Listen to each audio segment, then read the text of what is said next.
السلام علیکم ورحمۃ اللہ وبرکاتہ۔ تمام والدین کی یہ خواہش ہوتی ہے، کوشش ہوتی ہے، دعائیں ہوتی ہیں کہ ان کا بیٹا قابل ہو، دنیا میں اس کی عزت ہو اور جو ہے وہ اس پہ فخر کر سکے۔ لیکن قابلیت کیا چیز ہے اور اس کو کیسے پیدا کیا جا سکتا ہے؟ اور بچے کو قابل بنانے میں اس سے زیادہ رول والدین کا اور اس کے ٹیچرز کا ہوتا ہے۔ اور کسی بچے کو کیسے قابل بنایا جا سکتا ہے، ایک بڑی زبردست تحریر ہے، بڑے ایک م، قابل استاد ہیں جنہوں نے ساری زندگی یہیں کام کیا ہے، سر اشتیاق، ان کی یہ تحریر ہے اور مجھے یہ بڑی پسند آئی ہے، تو میں ان کی اجازت سے یہ آپ کے ساتھ شیئر کر رہا ہوں۔ قابلیت کیسے پیدا کی جائے؟ قابلیت کسی کی میراث نہیں اور نہ ہی کسی تعلیمی نظام کی محتاج، نہ ہی کوئی ایسا انجیکشن ایجاد ہوا ہے جس سے قابلیت کو بڑھایا جا سکے۔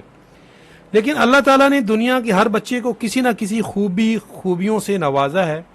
طالب علم کی خوبیوں کو اجاگر کرنے اور ان میں قابلیت پیدا کرنے کی اجتماعی ذمہ داری والدین اور ٹیچرز پر عائد ہوتی ہے، تاکہ بچہ مستقبل میں نہ صرف اپنے خاندان بلکہ ملک اور قوم کے لیے اثاثہ ثابت ہو سکے۔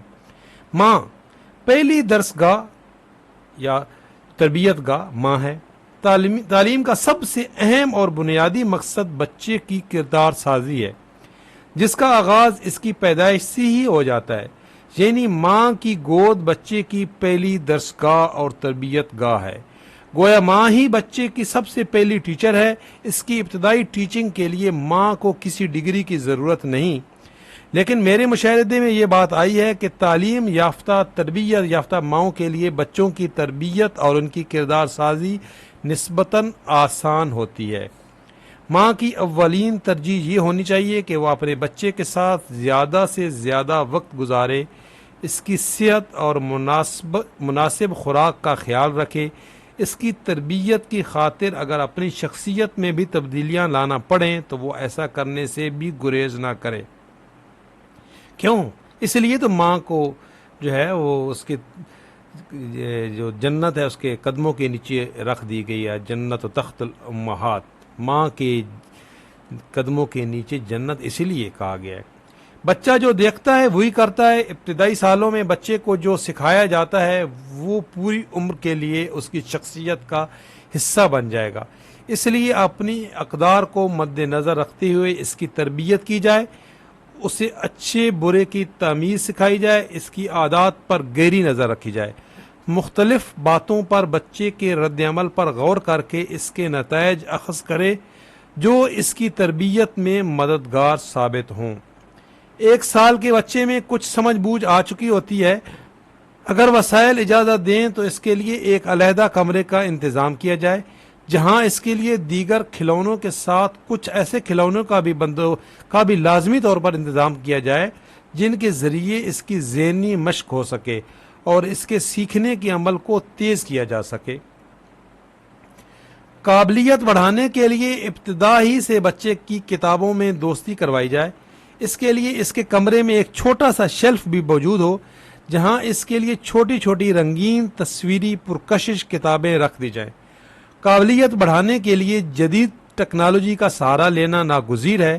اس بات کو مد نظر رکھتے ہوئے بچے کے کمرے میں کمپیوٹر یا لیپ ٹاپ بھی رکھا جا سکتا ہے جہاں روزانہ محدود وقت کے لیے اس پر قرآنی آیات، احادیث، نظمیں اور سبق آموز کہانیاں اور قصے دکھائے جا سکتے ہیں۔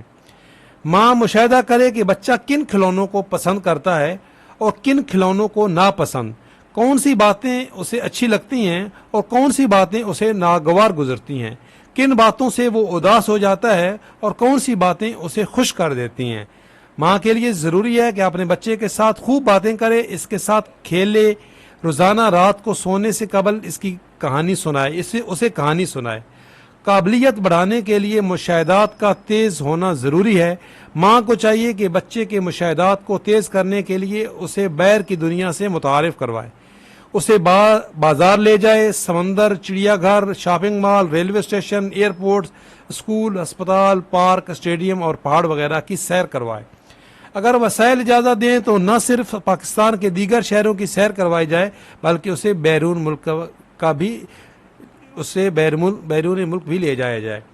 بچے کی سیٹسفیکشن پر توجہ دی جائے، ہم ان بچوں سے اس کی دوستی کروائی جائے، ابتدائی 3 سے 4 سالوں تک اس کی تربیت پر خصوصی توجہ دی جائے۔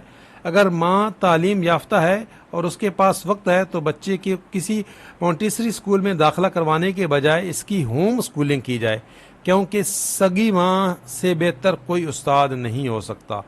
ہوم اسکولنگ کے حوالے سے انٹرنیٹ پر بے پناہ مواد اور ٹپس موجود ہیں۔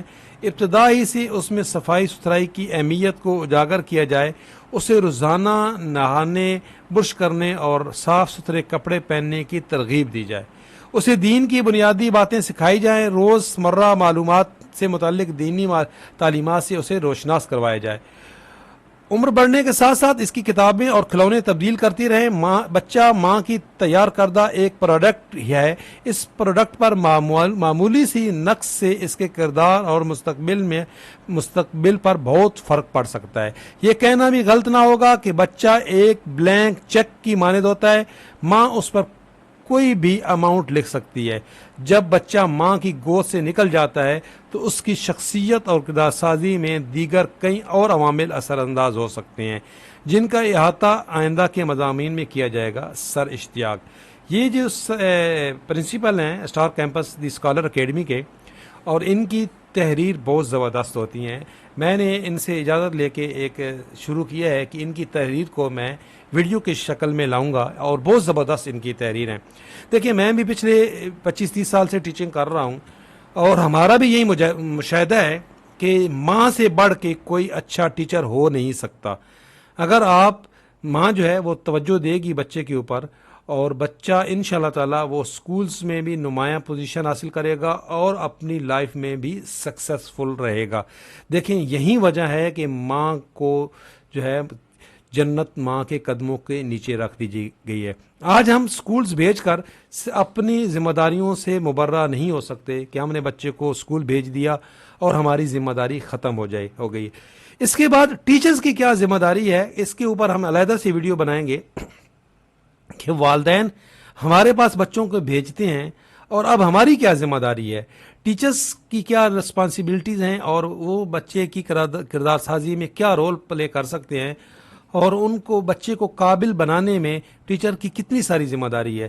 انشاءاللہ تعالی نیکسٹ ویڈیو میں ہم اس بات کا احاطہ کریں گے کہ ٹیچرز کس طریقے سے اپنے اسٹوڈنٹس کی جو ہے ان کو قابل بنا سکتے ہیں۔ کاؤنسلنگ ماں کرتی ہے، اور آپ نے دنیا میں دیکھا ہوگا کہ بہت سارے بچے وہ کام کر رہے ہوتے ہیں جو ان کا کام ہے ہی نہیں، تو ان سے وہ کام کروایا نہیں جا سکتا۔ ماں بچپن میں ہی جج کر لے گی کہ میرا بچہ بڑے ہو کر کیا بنے گا۔ اگر آپ کے لیے یہ ویڈیو ہیلپ فل ہوئی ہے تو لائک کریں، شیئر کریں، انشاءاللہ تعالی اسی طرح آپ کو اپڈیٹ رکھیں گے۔ دیکھتے رہیے گا، لائک کیجیے گا، شیئر کیجیے گا۔ اللہ حافظ۔